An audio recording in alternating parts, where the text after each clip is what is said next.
तो last episode के and पे हमने देखा था कि शुई को वहां पर से एक टैबलेट मिलता है जिसके ऊपर डा वुजुन का नाम लिखा होता है, डैन वुजुन का नाम लिखा होता है, जबकि दूसरी तरफ हमारा वुजुन जो होता है उन तीनों कंकालों को उठाकर वहां पर से ले जाता है। तो इस एपिसोड की शुरुआत में शुई के ग्रैंडफादर भी वहां पर उस केव में आते हैं और वहां पर आने के बाद वो सब कुछ चेक कर रहे होते हैं और कहते हैं तो इन एंड के ऊपर जहाँ पर हमारे हाथ कुछ भी नहीं लगा, अचानक से कोई अननोन अटैकर्स यहाँ पर आते हैं और आकर तीनों ही मास्टर स्काइज की बॉडीज को उठाकर ले जाते हैं। तो उसके साथ जो लीडर होते हैं वो उनसे कहते हैं, हाँ अलायंस लीडर प्लीज हमें माफ करिएगा कि हम लोग उन्हें रोक नहीं सके, हमें पता नहीं था कि वो लोग इस तरह से भी कर सकते हैं। ग्रैंडफादर यहाँ पर यही सोच रहे थे क्या यहाँ पर चला क्या, यहाँ पर हुआ क्या, यहाँ पर से तीनों डेड बॉडीज को उठा लिया क्या है। अगर यहाँ पर किसी एक की डेड बॉडी को उठाया जाता तो फिर हम लोग ये समझते हैं कि वो किसी एक फैक्शन के लोग थे, लेकिन अब जबकि तीनों फैक्शन के लोगों की डेड बॉडीज को उठा लिया गया है तो हम लोग यहाँ पर इस बात को कंफर्म नहीं कर सकते थे वो लोग कौन थे जो लोग यहाँ पर तीनों डेड बॉडीज को उठाकर ले गए हैं। म्यूजियम अलायंस ने यहाँ पर तीनों सेक्टर्स को एक साथ मिलाकर यहाँ पर जॉइंट वेंचर क्रिएट किया था जिसमें हमारे बहुत सारे फंड्स लगे थे, जिसमें बहुत सारा पैसा लगा था। अब यहाँ पर इसकी कमी को पूरा करने में काफी ज्यादा हमें जवाब देने पड़ेंगे, यानी इसके लिए एक्सप्लेनेशन काफी ज्यादा लंबी होने वाली है। इनमें से एक लीडर उसे कहता है कि म्यूजियम अलायंस लीडर मुझे लगता है कि हम लोग एक बात के लिए बिल्कुल श्योर है। तो लीडर उसे कहते हैं कि वो क्या बात है। तो वो कहता है जहाँ पर जिन लोगों ने भी अटैक किया था वो लोग अनऑर्थोडॉक्स फैक्शन से बिल्कुल भी नहीं थे,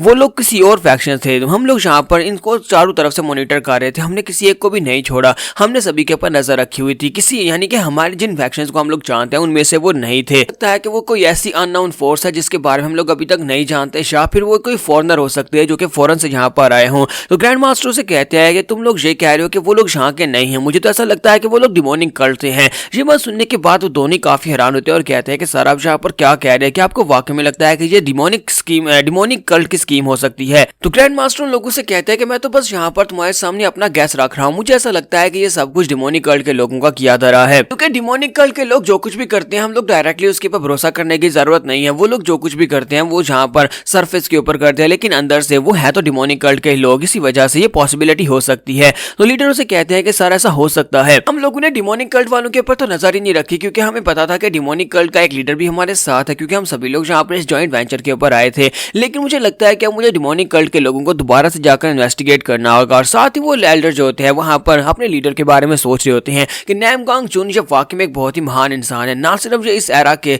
एम्प्रेसवर्ड एम्परर है बल्कि इसके साथ साथ एक बहुत ही इंटेलिजेंट इंसान है। इसी वजह से तो यहाँ पर हमारी म्यूजियम अलायंस के लीडर है, इनकी सोचने समझने की शक्ति हम लोगों से बहुत ज्यादा तेज है। लेकिन अफसोस के बहुत ही जल्दी इनकी टर्म खत्म होने वाली है। जब ये रिटायर हो जाएंगे उसके बाद जब यहाँ पर म्यूजियम अलायंस का नया लीडर आएगा तो पता नहीं म्यूजियम अलायंस का क्या हाल होगा। इसी के साथ ही वहाँ पर उन्हें दीवारों के ऊपर तलवारों के निशान भी दिखाई देते हैं। एल्डर से कहता है कि म्यूजियम लीडर आपको क्या लगता है कि यहाँ पर जो तलवारबाजी के निशान किए गए हैं इनसे पता लगाया जा सकता है कौन यहाँ पर प्रैक्टिस करता रहा है। तो म्यूजियम लीडर से कहता है कि नहीं, इससे पता नहीं लगाया जा सकता, क्योंकि यहाँ पर पहले वाले निशानों के अंदर कुछ और निशानों को ऐड कर दिया गया है ताकि पता ना लगाया जा सके कि कौन सी तलवारबाजी की टेक्निक को यूज किया गया है। तो शुई की ग्रैंडफादर वहां पर सोच रहे होता है कि फाइनली मुझे ऐसा लगा था कि मुझे यहाँ पर से कुछ ऐसा मिल सकता है, मार्शल गार्ड की लेगेसी में से कुछ मिल सकता है जिससे मैं अपनी तलवारबाजी को कंप्लीट कर सकता हूँ, क्योंकि मुझे हमेशा से लगता था कि मेरी तलवारबाजी कंप्लीट नहीं है। हालांकि मैं स्वर्ड एम्परर बन चुका हूँ, लेकिन इसके बावजूद मेरे पास तलवारबाजी में कुछ ना कुछ तो कमी है।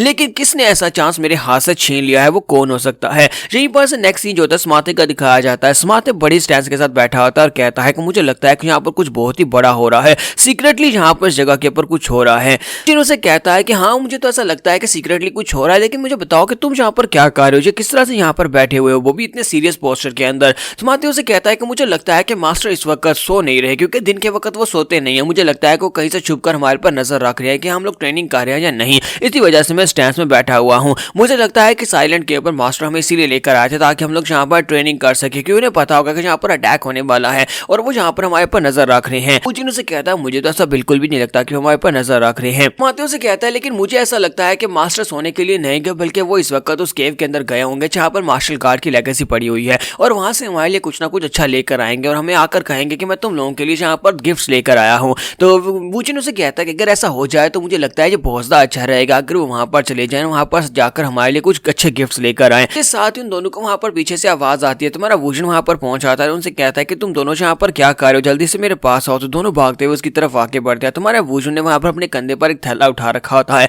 तो वुजन कहता है कि प्लीज मुझे माफ करना, मैं लेट हो गया, मैं तुम्हारे लिए कुछ लेकर आया हूँ, चलो जल्दी से यहाँ पर आ जाओ। और वो उनके सामने वहां पर उस बड़े से थैले को फेंक देता है। तो वो दोनों काफी ज्यादा खुश हो रहे थे। स्मार्टे भागता वाके पड़ता है, उस थैले को खोलता है, कहता है कि मास्टर मास्टर हमारे लिए क्या अच्छी चीज लेकर आए हो सकता है कि इसके अंदर से कोई बहुत ही महान मार्शल आर्ट्स की टेक्निक निकल आए। तो जैसे ही वहां पर उसको ओपन करता है तो उसके अंदर से 2 शॉवल्स निकल आते हैं। तो वो दोनों इस बात से काफी ज्यादा हैरान होते हैं। तो वुजुन कहता है कि तुम लोग क्या कर रहे हो, क्या तुमने कभी पहले शॉवल्स नहीं देखे? दोनों कहते हैं लेकिन मास्टर इनका हम लोग क्या करेंगे? तो वुजुन कहता है क्या तुम्हें पता नहीं है इनका क्या करते हैं, चलो जल्दी से यहाँ पर गड्ढा खोदना शुरू करो। दोनों को यहाँ पर एक झटका लगता है, क्या इन्हें यहाँ पर गड्ढा खोदना पड़ेगा? तो हमारा वुजुन कहता है कि तुम लोगों ने सुना नहीं मैंने क्या कहा, चलो जल्दी से यहाँ पर गड्ढा खोदना शुरू करो। और दोनों वहाँ पर गड्ढा खोदना शुरू कर देते हैं। दोनों शॉवल्स के साथ वहाँ पर गहरा गड्ढा खोद देते हैं। तुम्हारा वुजुन कहता है तुमने जहाँ पर बहुत ही अच्छा किया, आप जहाँ पर पूरी स्ट्रेंथ लगा, पूरी जान लगाकर 3 गड्ढे खोद कर दो। और 3 गड्ढे खुदने के बाद उसे कहते हैं कि मास्टर हो गया, हमने कर दिया। तुम्हारा वुजुन कहता है बहुत ही अच्छी बात है। फिर साथ ही उसे कहता है कि चलो जल्दी से आप वहाँ पर उन झाड़ियों के अंदर जाओ। उस माते से कहता है कि वहाँ पर झाड़ियों के अंदर जो कुछ भी उसे लेकर आओ और बड़ी एहतियात और ध्यान से लेकर आना। के साथ इस माते भागता हुआ झाड़ियों में जाता है, जहाँ पर जाकर सोच रहा था ये फिर से मुझे यहाँ पर ऑर्डर्स दे रहा है, देखो तो जरा यहाँ पर जो मेरे साथ करता क्या है। वो वहाँ पर जाता है तो झाड़ियों के अंदर कुछ भी नहीं होता। वो कहता है मास्टर यहाँ पर तो कुछ भी नहीं है, ये बिल्कुल खाली है। तुम्हारा वुजुन उसे कहता है कि जरा अपना हाथ आके बढ़ाओ, वहाँ पर एक हिडन फॉर्मेशन है, उसके अंदर कुछ पड़ा हुआ है। तो वो उस माते कहता है कि लेकिन यहाँ पर एक हिडन फॉर्मेशन की जरूरत ही क्या है, यहाँ पर क्या हो सकता है? तो अपना हाथ आगे बढ़ाता है हिडन फॉर्मेशन के अंदर, तो हिडन फॉर्मेशन जो होती है वो डीएक्टिवेट हो जाती है। और इसी के साथ उसके सामने वहाँ पर 3 कंकाल पड़े होते हैं। तीनों कंकालों को देखने के बाद माते को झटका लगता है। वो चलाकर कहता है मास्टर मास्टर ये क्या है? माते उसे कहता है कि मैंने मास्टर जी स्केलेटन यहाँ पर क्या कार्य है? तुम्हारा वुजुन उसे कहता है कि इन तीनों को उठाओ बड़ी एहतियात के साथ और इन तीनों को यहाँ पर एक एक कब्र के अंदर आकर दफना दो, और जहाँ पर बहुत ही ज्यादा इज्जत के साथ इनको दफनाना। और इसी के साथ ही वो तीनों की कब्र वहाँ पर बना देते हैं। जबकि यहाँ पर से नेक्स्ट सीन शुई का दिखाया जाता है कि शुई जो होती है वो अपने घर में बैठी होती है, लेकिन वो ये सोच रही होती है कि वाकई में उस टैबलेट के ऊपर डैन वुजुन का नाम लिखा हुआ था। लेकिन डैन वुजुन 1000 साल पहले डैन वुजुन जो मार्शल गार्ड हुआ करता था उसका नाम अब यहाँ पर जो कारपेंटर डैन वुजुन है, सोमी के डैड, उन दोनों का नाम एक जैसा कैसे हो सकता है?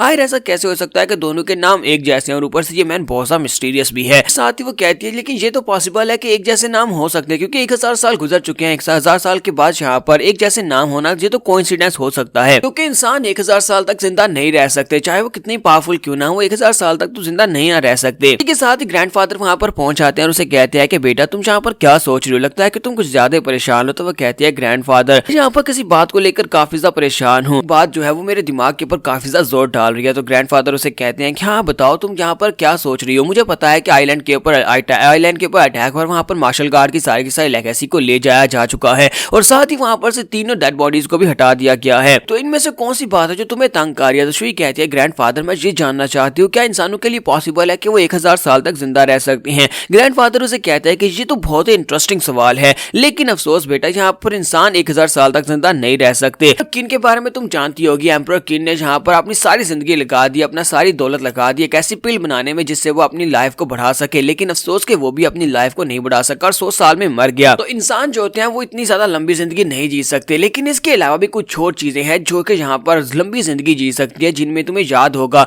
8 इमोर्टल्स जो कि यहाँ पर ब्लू मून में अपीयर हुए थे। इससे 1000 साल पहले आसमान के ऊपर से 8 इमोर्टल्स जो थे वो हमारी इस दुनिया के ऊपर डिसेंड हुए थे, और जहाँ पर आकर पता नहीं उन लोगों ने क्या किया था, लेकिन उनके बारे में कहानी है कि वो 8 इमोर्टल्स हैं। अगर वो वाकई में इमोर्टल्स हैं तो इसका मतलब यह है कि वो अभी तक जिंदा होंगे। मुझे लगता है कि ये सिर्फ और सिर्फ एक लेजेंडरी कहानी है, इसमें कोई सच्चाई नहीं हो सकती, क्योंकि ऐसा कैसे हो सकता है कि आसमान के ऊपर से कोई 8 इमोर्टल्स यहाँ पर ग्राउंड के ऊपर उतरे हों। यहाँ पर हम लोग अपनी एपिसोड 34 का एंड करेंगे। नेक्स्ट एपिसोड में देखेंगे कि शुई को हमारे वुजुन के ऊपर शक है, तो वो अपने शक को कैसे क्लियर करेगी। तो एपिसोड की एक्सप्लेनेशन अच्छी लगी हो तो कमेंट करके जरूर बताइएगा। वीडियो को लाइक करना मत भूलिएगा। Thank you.